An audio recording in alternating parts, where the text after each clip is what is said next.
to wannan zaman gidan da dole gwara da suke dinga ta iyalin shi aiki a Qur'an na rasa me zan yi, nayi bacci fatuwa, nayi fatu, nayi fatu tire, na gaji wannan kwaranta ya ko kwarantan ku yawa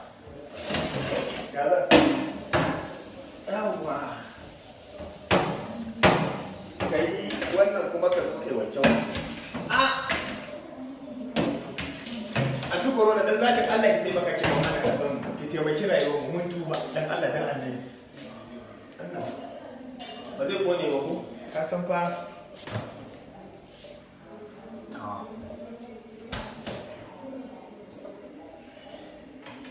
wai liman tsayi maya maganin corona ne